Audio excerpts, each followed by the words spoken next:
and welcome back to another lesson. So today we're going to continue with arrays. It's a really important topic. As we saw from the previous video, we did the rolling dice, and with the rolling dice we used an array instead of a switch statement. So you can see it's less code, less coding, easier to read, and basically more efficient. So now if I just address one thing, and that is when we go back to the initial value array, you can see here the confusion can lie in when you define it. So when you define it here, it's int array, and the name of the array is equal to new int, and then the number of elements that you want in the array.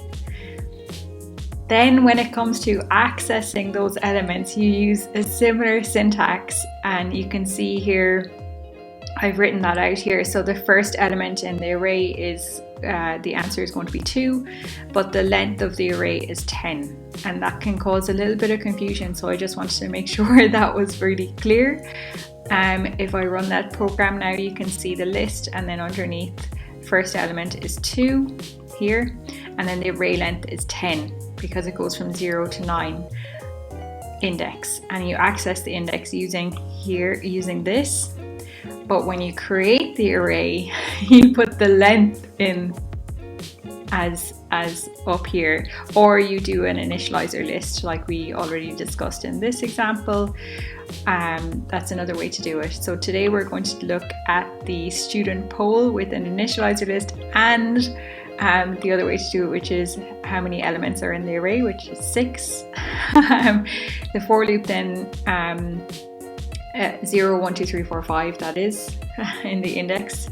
So the for loop then goes through for each of the answers from 0 to less than responses length, and we look at a try and catch statement. So an exception is indicates that there's a problem in the program, and there are whole systems called fault tolerance systems. So for instance, you can't have a fault on an airplane. That's like a fault tolerance system.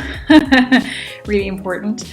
And then what a try and catch tries to do is catch those errors, and hopefully the goal would be that the program stays up and keeps running, or degrades gracefully and doesn't just shut down. And that's part of one of the things that we can do with catching runtime exceptions. And a runtime exception is the array index out of bounds exception, because it happens at the compiler level. So when you define the array, because the array is checking the array bounds are checked during the performance time, during the execution time, then it generates an exception, specifically throws the array index out of bounds, which is here.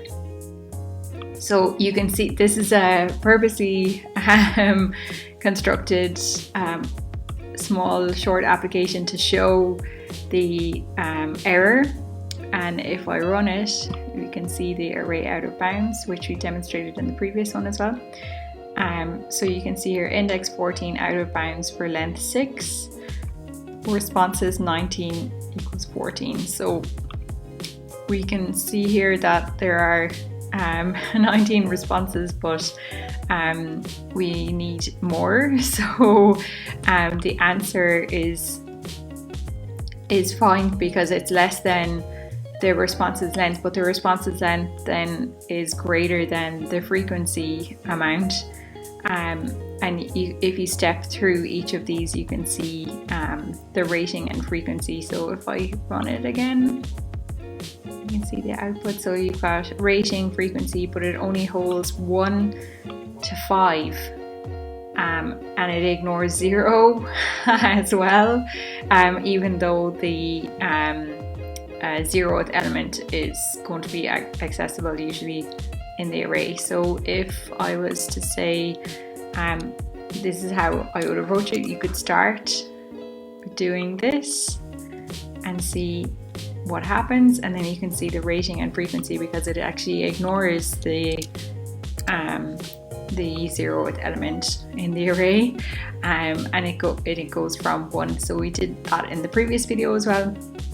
And we had a look at that, and we also had a look at in the rolling dice, we also had a look at when you do less than or equal to, it's also going to be array out of bounds as well. So with the try and catch, you can have multiple catch statements attached to a try, and then you can have different things apply to that. So you can see here it gives you the response or responses, and then this D refers to answer, which is here, which is this counter here from 0 to less than the array responses. So that's going to be 19. And then you have responses, and then 19 is put into responses, but there's only 6 elements allowed, and that's your error. So that's your array out of bounds exception, array index out of bounds exception, which is important. So that was what I just wanted to clear up that as well in the previous video, that first element is going to be array 0 for here, because we have counter is equal to 0, counter is equal to 0, and then array length is array length here. So when I run this as well, it just shows you first element is 2, which is in the index 0, and the array length is 10, but there are 10 elements, and that's where it comes up here where you have to put in 10. Okay, that's it. We're going to continue with another example of arrays in the next video. I wanted to do it in small chunks so you can get used to it, because when you initialize an array you need to put in 10 for the array length, but that means that there are 10 elements in the array, but the index goes from 0 to 9, and it's accessible using those square brackets as well, so that can be a little bit confusing. And yeah, if you have any feedback, please send it to learncomputerswithali@gmail.com, and thanks for watching.